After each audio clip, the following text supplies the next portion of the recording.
Hola a todos y bienvenidos al canal de Whitehorse Security. Hoy les traigo una historia de ciberseguridad que parece sacada de una película de espionaje. Se trata de cómo un grupo de atacantes consiguió introducir una puerta trasera en Linux, el sistema operativo libre y de código abierto que usan millones de servidores y dispositivos en todo el mundo. Lo más impresionante de esta historia no es solo la complejidad del ataque, sino que se descubrió casi por accidente. Y vamos a ver cómo una pequeña anomalía puso en alerta a un ingeniero de Microsoft y evitó lo que podría haber sido un desastre en ciberseguridad. Así que, si les interesa saber cómo se desarrolló esta trama y lo que significa para la ciberseguridad, acompáñanos, así que comencemos. Primero de todo, vamos a ver lo que es el nacimiento de XZ, ya que todo empezó en el año 2005, cuando un desarrollador llamado Lance Collins se propone crear una herramienta de compresión de archivos para sistemas Linux. Su proyecto llamado XZ permitía comprimir archivos de una forma más eficiente. No solo más eficiente, sino que conseguía reducir el tamaño hasta un 75%. Ya os podéis imaginar en la época el avance de lo que podía suponer esto en un sistema como Linux, que es mayormente utilizado por desarrolladores. Bueno, entonces, como podemos ver, XZ podía ahorrar espacio en el disco, algo crucial en estos momentos, como decía, en el año 2005. Así que Collins trabajaba en este proyecto de forma altruista, ya que era de código abierto, lo que significa que cualquier persona podía ver y contribuir al código, sin ánimo de lucro.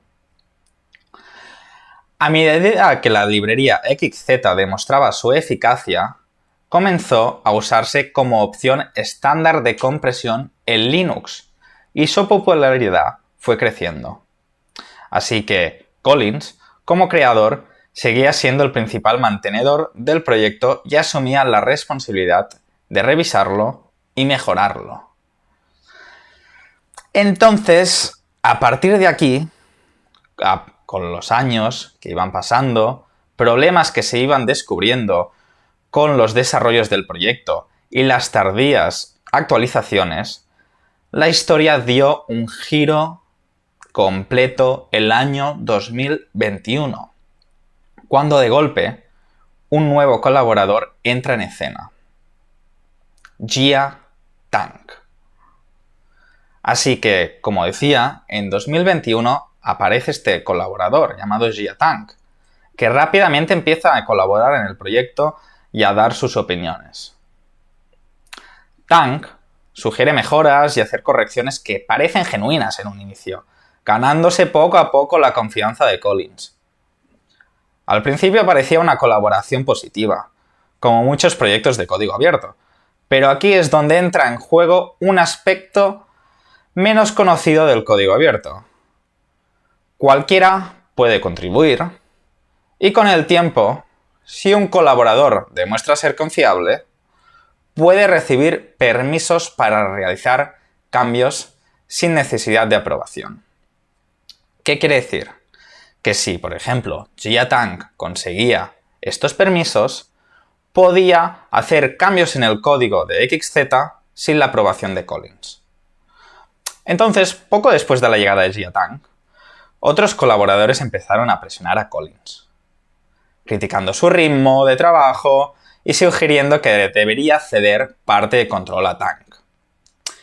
Esta presión incluía muchos correos electrónicos públicos y privados que ponían en duda la capacidad de Collins para mantener el proyecto actualizado, ya que, como decía, estaban habiendo muchos problemas en las últimas actualizaciones y tardaban años en hacer pequeños cambios.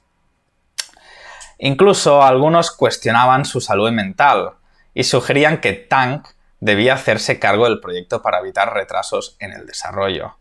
Como sabemos, Collins, por su presión y estrés diario, desde hace años tiene, y él ha dicho públicamente, problemas de salud mental. Por eso, en ocasiones, ha habido pues meses de inactividad total por parte de él para, al final, cuidarse. Pero bueno, al final esta presión continúa y llevó a Collins a ceder y permitir que Tang tuviera más responsabilidades en el proyecto. Lo que esto resultaría en consecuencias muy graves. ¿Por qué? Porque, como decía, a partir de ahí, Tang, debido a que Collins no podía mantener el proyecto y debido a las miles de presiones que tenía Collins para que cediera el proyecto a Tang, en ese momento ya tenía permiso para poder hacer cambios sin necesidad de que Collins lo revisara y lo aprobara. Entonces aquí viene la parte del ataque encubierto y cómo se implementa esta puerta trasera en la librería XZ. Vemos que con el tiempo, Jia Tang fue obteniendo estos privilegios para hacer cambios en el código de XZ sin la aprobación de Collins. En 2024, como decía, Tang finalmente tenía todo el control y comenzó a hacer modificaciones muy sutiles en el código. Estas modificaciones incluían una puerta trasera que, en el momento, nadie sospechó. Solamente algunos desarrolladores que lo fueron ahí revisando, lo fueron testeando y que daban en ciertos puntos problemas con sus ordenadores, sospecharan. Pero aquí es donde Tang tuvo una jugada maestra y básicamente les hizo un truco de magia. Hizo como que los errores provenían de un sitio para que le diera tiempo, mientras toda esta gente con la mosca detrás de la oreja revisaba lo que creían que era el error, cuando al final era una pura distracción. Como digo, en lugar de añadirla directamente en el código principal, lo que hizo Jia Tang a partir de ahí, donde introdujo su puerta trasera, fue que añadió su versión final en la versión de test. Esto, para los que no seáis desarrolladores, os puede resultar complicado. Y para los que tengáis un poco más de conceptos, entenderéis lo que quiere decir añadir la puerta trasera en test. Entonces, este movimiento fue brillante y estratégico, ya que los tests en el software suelen ejecutarse para verificar el programa si funciona correctamente, pero no para revisar tan minuciosamente como el código principal. Así que, cuando alguien instala la librería XZ en el test ejecutable, la puerta trasera sin que nadie lo notara. Sin embargo, aquí es la genialidad de la historia. Un ingeniero detectó algo extraño que pasaba en su ordenador. Aquí es donde el detalle marcó la diferencia. Como digo, un día un ingeniero de Microsoft, llamado Andrés Fré, notó un pequeño retraso al iniciar sesión en uno de sus servidores. Un servidor básico SSH que todos podemos conocer, ¿vale? Como digo, ¿cómo notas tú un retraso en tu servidor SSH cuando dura milésimas de segundo? Es indetectable. Pues Andrés Fré lo notó. Como digo, normalmente el acceso de su servidor era casi instantáneo, pero esta vez tardó un poco más, unas milésimas de segundo. Este detalle, como digo, podría haber pasado y sería desapercibido por todos. Pero Andrés se dio cuenta y decidió investigar. Investigando qué pasaba, fue entonces cuando descubrió que había algo raro en la librería de XZ. Y, finalmente, después de analizar todo el código, encontró la puerta trasera oculta. O sea, Andrés, tienes mi aprobación y un mérito muy grande. Este descubrimiento fue clave, sin duda, para que se pudiera alertar directamente a toda la comunidad de Linux y se tomaran medidas inmediatas para eliminar la versión comprometida de la librería. Sin esta rápida actuación, millones de dispositivos podrían haber estado en riesgo y ser controlados remotamente sin que sus propietarios lo supieran. Esto es muy fuerte. Como por una librería que aceptó Ubuntu, que aceptó Debian y muchas otras distribuciones Linux que aprobaron sus actualizaciones gracias a las manipulaciones de Jia Tang, podrían haber dado un acceso remoto a todos los ordenadores y servidores que tendrían esa versión. Para mí, personalmente, eso lo que significa hubiera sido el hackeo del siglo, o como quieras llamarlo. Nunca antes se hubiera visto algo igual.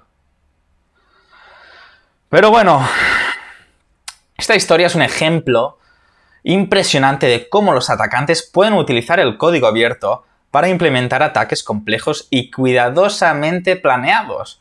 Además, es una lección sobre la importancia de la vigilancia y el trabajo en la comunidad, en el mundo de la ciberseguridad. En este caso fue un pequeño detalle, un retraso insignificante, lo que evitó un ataque de enormes proporciones. Esta historia también nos deja una reflexión sobre los riesgos que implica el código abierto, donde cualquier persona puede contribuir, pero también podría aprovechar esta apertura para causar daños.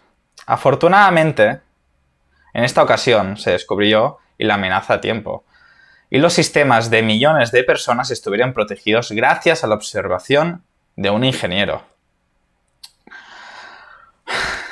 Así que habéis podido ver esto en este vídeo, lo que puede suponer esto. Y en el próximo vídeo exploraremos quiénes podrían haber estado detrás de este desastre.